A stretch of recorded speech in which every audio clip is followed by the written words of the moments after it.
electrification programs. Is that a yes? Government should deploy more funding towards rural electrification programs. Thank you. Rehabilitation of the abattoirs in Lagos by implementing a full meat hygiene processing and packaging system.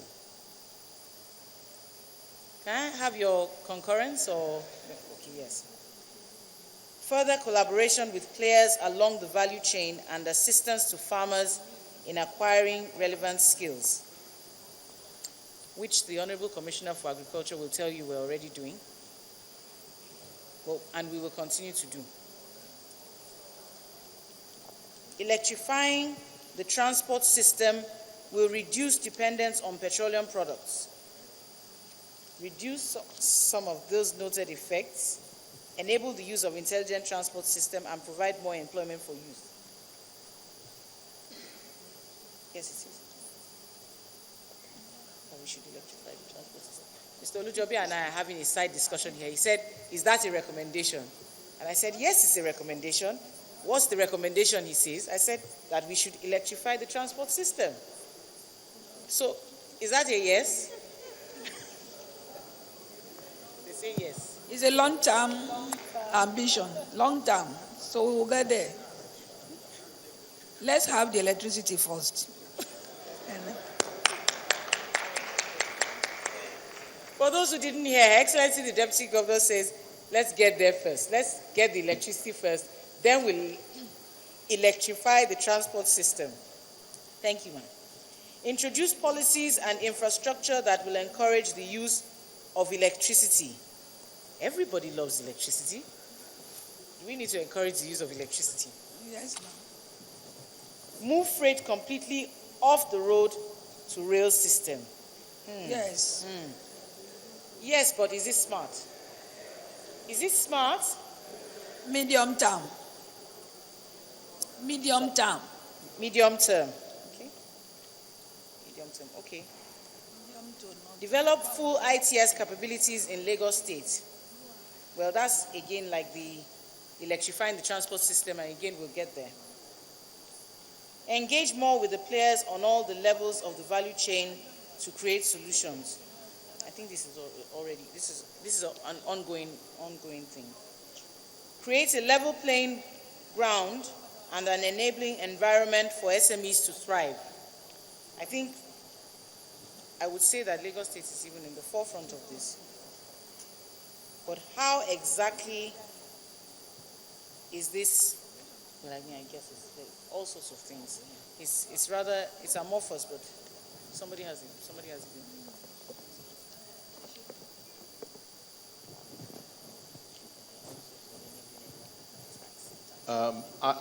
These are very good comments, and I'll say they're comments rather than recommendations. Personally, I think there should be an overriding recommendation that all Lagos State's future projects in the areas of agriculture, transportation, and housing should consider the power requirements and the more effective use.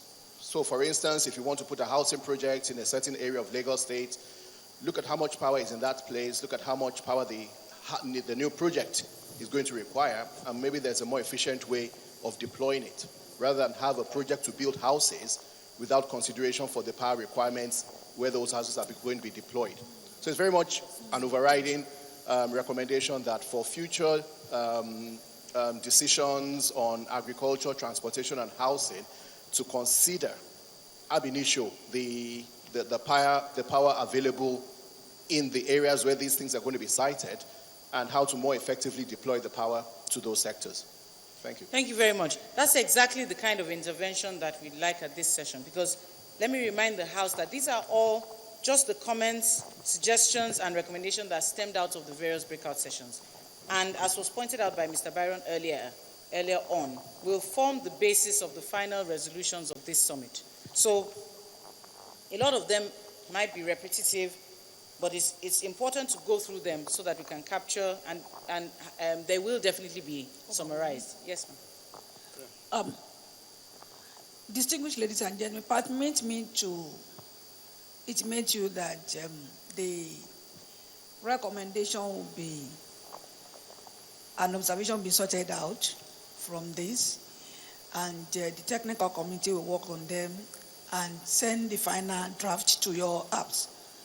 Then you then have right to say yes or no to that, and they will now collate and pass the final conclusion and recommendation to everyone through your apps.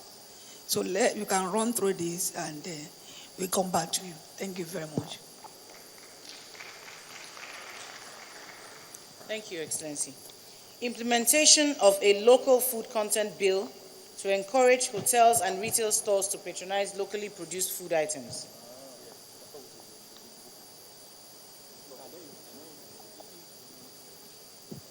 I don't hear anything from the floor. It's a comment. Can you move on, please? Partner with traders to develop storage facilities in the markets and decentralize the markets for more efficiency. That's a yes. That's a yes. Yes, That's a Minister yes. of Agriculture That's is a yes. doing that, and we'll continue to. And I believe that's Collaborate with an the- ongoing activity. Yes. Yes. The partnering with traders to develop storage facilities in markets. Okay. Yes, please. Engage more with the players on all the levels of the value chain to create solutions. I think this is there's a hand up. Sorry, hello. Good morning, all. Please, if you could go back to the previous slide. There are a few of these points that were actually lumped together in this session. For example, now, when the lady was talking about rehabilitation of abattoirs, she also mentioned the merging with SMEs, creating an enabling environment. Because what she said is, even if the Lagos State plans to, implement a meat hygiene processing packaging system, they need to take into consideration SMEs in this area of business. So the government doesn't just come and push people out of business. Thank you very much for that clarification.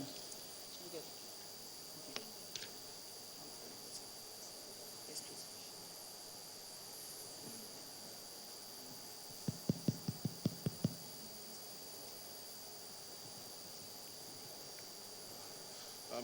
I'm speaking to the issue of the total value chain in electrical supply. Okay, if you look at the average generating unit, and now I'm talking about the IPPs, how the government can actually work with the IPPs. So what I'm basically doing is adding a recommendation. Now, if you look at a power plant, it's usually about 40% efficient. The rest of the energy of the fuel is going to waste as heat. Now, there's a genuine opportunity for the government to engage with the IPP development companies to use that heat to drive chillers, which can actually now be used for storage facilities for perishable foods. Now, that means you will, if you do that, if they have a chiller pack, so to speak, adjoining the IPPs, what you then have is a massive multi-tonnage facility that the excess capacity of foods and vegetables and meats can be stored without defaulting to electrically driven chillers. Now, what that does is that it reduces your electricity requirements statewide and now drives up the efficiency of the fuel consumption. Meaning that rather than, if you do that, you find that rather than needing 2 billion standard cubic feet of gas to drive Lagos power, if you did that comprehensively and legislatively, you could also go to the point where large buildings can be mandated by law to use the excess heat generated from their private captive power plants right now to drive chillers.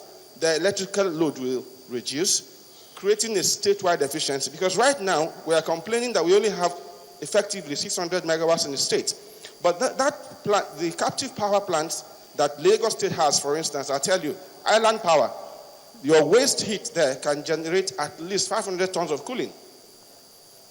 That is serious. So if you were to use your waste heat to cool a building next to that power plant, you can transfer the electrical load somewhere else. And if it becomes a practice, then we'll make progress without waiting for new fuel. Thank you. Thank you very much. That's an extremely useful contribution. Thank you very much.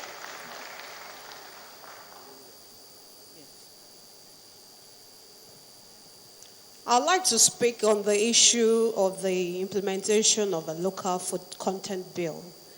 What was said at that forum is that presently the hotels and a lot of supermarkets, big ones, retail outlets, actually import agri-produce from abroad to sell in Nigeria.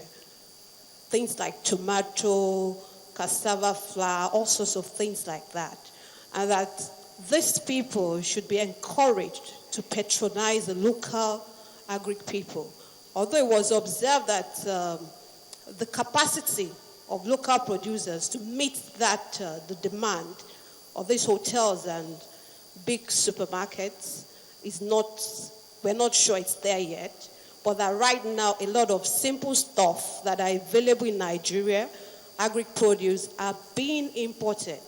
And the state should try and probably enact a bill or have a legal look at it such that many of these things can actually be sourced locally. That was what was said. Thank you. Thank you very much. The next page of recommendations on this particular topic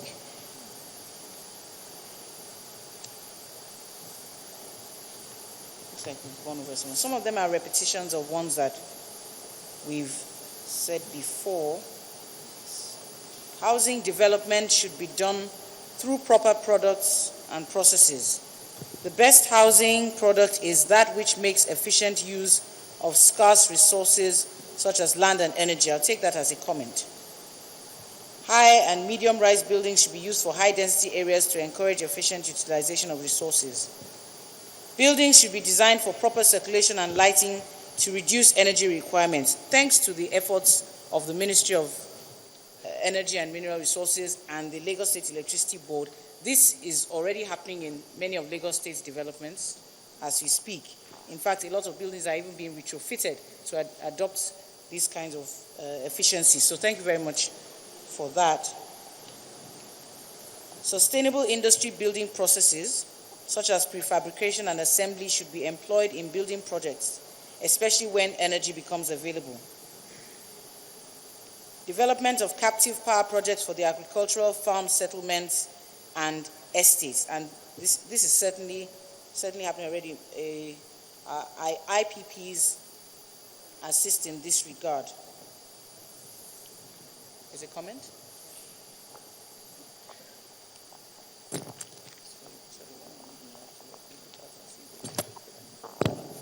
Thank you. What was said here is that we should look at the possibilities of exploring alternative energy sources, particularly biogas, for captive power in those settlements. So I think that is very specific. Alternative sources? Yeah, energy sources, biogas specifically. Okay. Thank you, sir. Institutionalize the current efforts of government at powering agricultural areas. Already being done. Grant electricity subsidy to encourage agricultural entrepreneurs. In fact, the subsidy is holistic. All sorts of things are being provided to encourage players in that area, including providing them with accommodation and farmlands and seedlings and so on and so forth. So this is just a natural step beyond that. More IPP projects should be implemented to increase energy efficiency.